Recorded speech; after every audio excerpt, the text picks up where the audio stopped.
नमस्कार, चलिए सीधे मुद्दे पर आते हैं और बीबीएल के इस जबरदस्त मुकाबले का विश्लेषण करते हैं, जहां टूर्नामेंट की टॉप टीम का सामना हो रहा है डिफेंडिंग चैंपियन से। ये एक हाई स्टेक्स गेम है और हम इसके हर पहलू को आंकड़ों के जरिए समझेंगे। देखिए, ये कोई मामूली मैच नहीं है, ये एक ऐसी टक्कर है जहां पॉइंट्स टेबल का पूरा खेल बिगड़ सकता है। सवाल ये है कि इस लैडर के प्रेशर में कौन सी टीम बिखरेगी।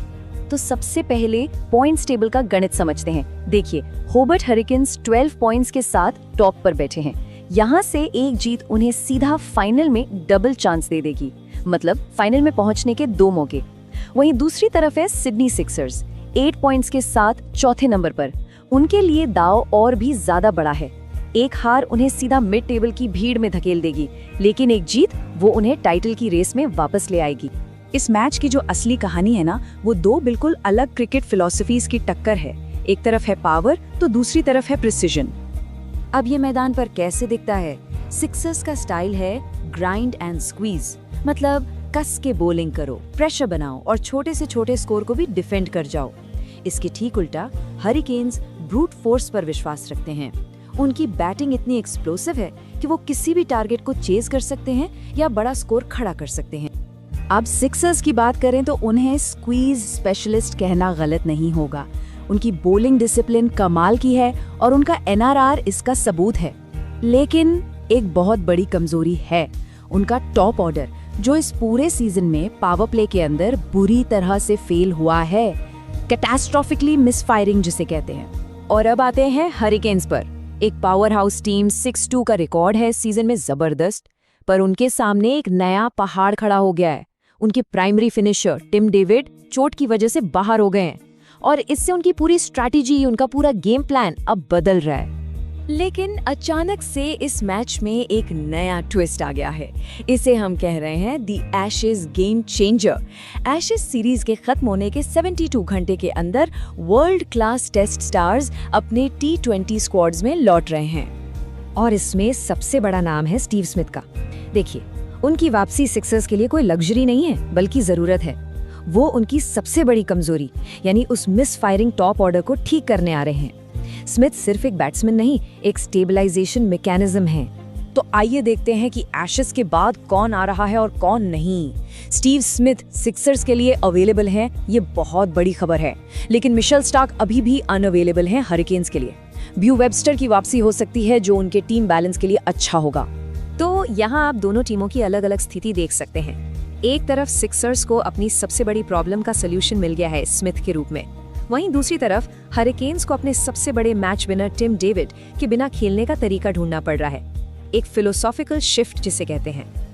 अच्छा, अब बात करते हैं मैदान की, दी SCG बैटलफील्ड, क्योंकि यहाँ का वेन्यू, यहाँ की पिच इस कॉन्टेस्ट को एक नया मोड़ देगी। सबसे पहले वेदर। ये एक डे गेम है। फोरकास्ट है 26 डिग्री सेल्सियस हाई ह्यूमिडिटी के साथ। इसका मतलब है कि धूप पिच को पूरी तरह से बेक कर देगी। प्लेयर्स थकेंगे और जैसे जैसे गेम आगे बढ़ेगा, पिच का बर्ताव भी बदलता जाएगा। और SCG के आंकड़े एक साफ कहानी बताते हैं। यहाँ खासकर दिन के गेम्स में जो टीम पहले बैटिंग करती है, उसके जीतने के चांसेस ज्यादा होते हैं। लगभग 52% मैच पहले बैटिंग करने वाली टीम जीतती है। क्यों? क्योंकि स्कोरबोर्ड का प्रेशर और दूसरी इनिंग्स में पिच का धीमा होना चेजिंग को बहुत मुश्किल बना देता है। तो इस सूखी धूप में पकी हुई पिच से क्या उम्मीद करें? पहली चीज, वेरिएबल बाउंस, कुछ गेंदें उठेंगी, कुछ नीचे रहेंगी। दूसरा, स्पिनर्स को जबरदस्त मदद मिलेगी, बॉल घूमेगा। और हाँ, सेकेंड इनिंग्स में रिवर्स स्विंग का भी पोटेंशियल है। तो चलिए अब उन डिसाइसिव प्लेयर बैटल्स की बात करते हैं, जहां ये गेम आखिरकार जीता या हारा जाएगा। सबसे पहला और सबसे बड़ा मैचअप, स्टीव स्मिथ बनाम नेथन एलिस। ये है technical perfection versus unorthodox variation की जंग। एलिस की स्ट्रैटेजी बिल्कुल साफ होगी। स्मिथ के पैड्स पर फुल सीधी गेंदें डालो। वो पहले भी इस तरह स्मिथ को परेशान कर चुके हैं। दूसरा की matchup, Josh Philippe versus Riley Meredith. ये है raw pace versus horizontal bat speed की लड़ाई।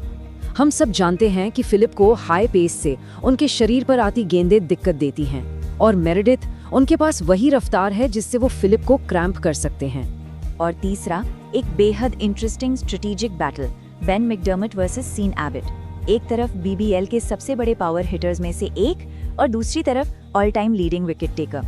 इस धीमी पिच पर एबट की स्ट्रेटजी साफ होगी, वाइड यॉर्कर्स और कटर्स, जिससे मैकडर्मट को सारी पावर खुद जनरेट करनी पड़े। आसान नहीं होगा। तो इन सब चीजों को मिलाकर आखिरी फैसला क्या है, डेटा क्या प्रेडिक्ट करता है?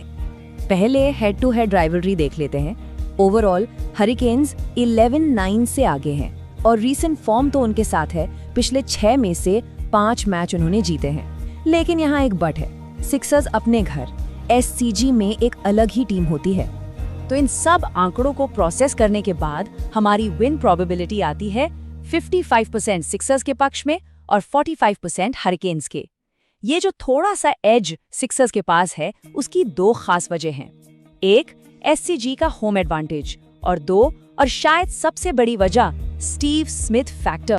तो डेटा और सारे एनालिसिस सिक्सर्स की जीत की तरफ इशारा कर रहे हैं। लेकिन हम सब जानते हैं 2020 क्रिकेट में आंकड़े सब कुछ नहीं होते। यहाँ एक प्लेयर की ब्रिलियंस, एक ओवर का आक्रमण पूरी स्क्रिप्ट बदल सकता है। तो आखिरी सवाल यही है कि क्या आज कोई एक खिलाड़ी इन सारे डेटा को गलत साबित कर देगा?